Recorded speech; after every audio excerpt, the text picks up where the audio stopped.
Woodward and Bernstein wrote a book that talks about that evening, where apparently, from what you can glean from the book, it sounds like after it was over, Kissinger went down the hall, and it was late at night, a couple of his assistants were still working, and kind of told them, wow, I just had this amazing thing. And he kind of blurted out some of the events to them. And so you do get a sense, kind of third hand what happened.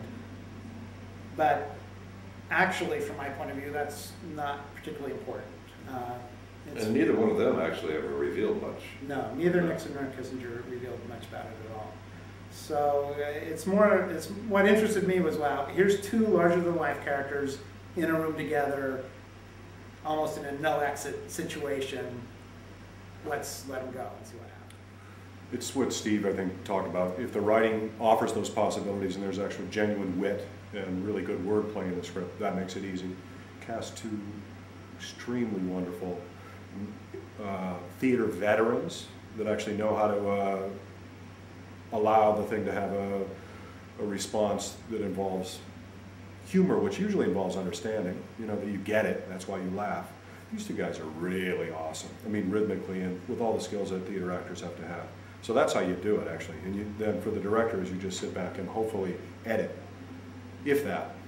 You don't, on this one, you didn't have to run, I wasn't running around with the funny stick going, let's make that funny. You don't have to. No, it's not about telling jokes or doing a satire. It's like you say, it comes out of the behavior and the situation rather than a sketch type approach to political figures that you see on a sketch comedy show. It's not that kind of involved. And I remember a lot of very quiet audiences. They also weren't full houses at first. And then the reviews started coming in and people started filling, and we started getting full houses, and then there was much more response and enthusiasm. But I think, which often happens, that it takes us a while to hone the timing, but also people don't know what to make of it. And then it finally gets its own momentum. Yeah, my feeling about this particular show is that with both Nixon and Kissinger, I mean, they're talking about serious stuff, but they have these big, giant egos, which makes them funny. And different audiences just take that differently. And it seemed to me, watching many performances, that audiences take it at the level they take it, and they are going to engage it the way they engage it. And it's not the kind of show where, oh, I didn't get my laugh on page 7. It doesn't matter as long as they're attending. The show works, and some audiences gauge it very much on the humorous level. Other ones take it a little more seriously, and it's still a successful show that night. It would be interesting to talk to audience members of different political slants to see what their response is, because, well, we had Daniel Ellsberg came, was a big fan of it, and Leonard Garment came, and these who was close to Nixon. Who was very close to Nixon, and they both. And he loved it. He tried to get Julie to come, but she resisted that. It was temptation. And it would be interesting to talk about what is, to see, what they're responding to, why they each thought it was, great. It would seem to, I'm not a politician, but it would seem to me that it takes even more. I mean, that I would get that from just watching them on TV and listening to them. It's not only do you have to have a huge ego, but you have to be able to pretend you don't. Well, I think watching Nixon, I'm very struck by how good he is at presenting, and I think any good politician has to do this, a face and an answer to any inquiries, and thinking either the opposite or on 14 other parallel lines. I mean, I've seen him being interviewed by Barbara Walters, and the only thing he can possibly be thinking is, you're an idiot, or you're trying to screw me, and I'm going to get you someday. But it's all, well, that's a good question. and without hesitation, just very articulate, giving a response, and I think any good politician has to be able to do that unless you live in some under some government that you can just mash people. Being interviewed, and I'm not sure on what. Maybe it was Charlie Rose. I'm not sure. I don't think.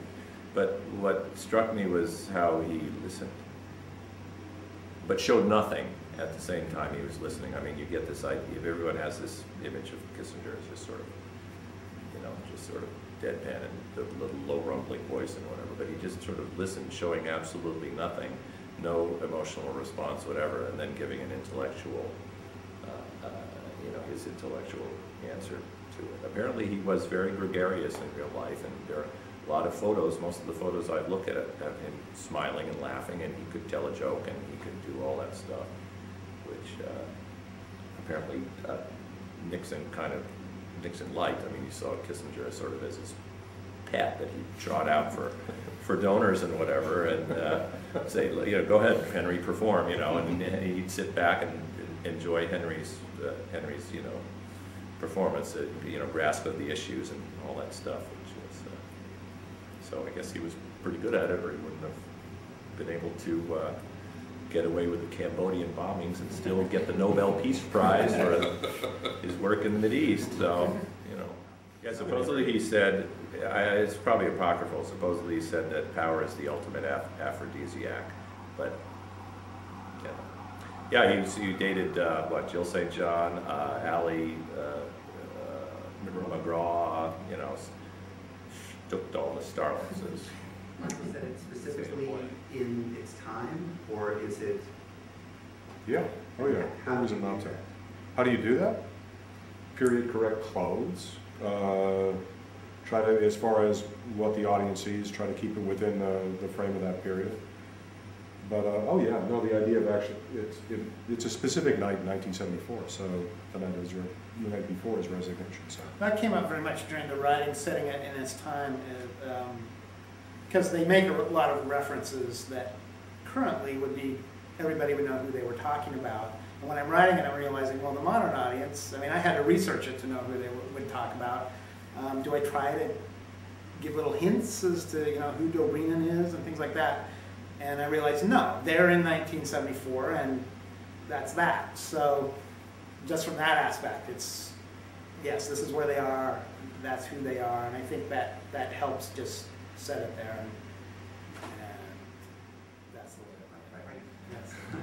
Oh no, it's an interesting first exposure to Nixon, I think, because it's a really interesting piece of theater, and even though it takes flights of imagination, a lot of it is based in a true sense of what was going on, a president in extremis, which I think that a lot of people are so mystified by what the hell is going on in the current White House that they see this and think, oh, maybe it's something like that. The thing I remember about the time is that you had a sense, you knew more what was going on behind the scenes, I guess because of the Watergate stuff or whatever. Also probably because of television news coverage. You really had more of a sense of who these people were and what they were doing. It was a secretive administration, but it wasn't as secretive as this administration, which is like, I have no sense of what's going on behind closed door. I can only, make up in my mind what I think they're probably doing. We don't see it as much on television as you did back then. You saw Nixon shove Ron Ziegler, the press secretary, down the hallway like a gorilla. You would never see, they would make sure you would never see that kind of thing. Things are orchestrated to a T these days. Yeah, however, TV news organizations are operating, with less money and things, so they don't have that stuff to cover it. But also, the administration is also, they also orchestrate. They've always orchestrated things, but this one. Well, this was a president that was also brought down, and the media had a fair amount to do with that. And so, as a result, it's no surprise that the current administration is very careful about what we're seeing and stage managing every microsecond. Yeah. Especially when they're up to no good. So.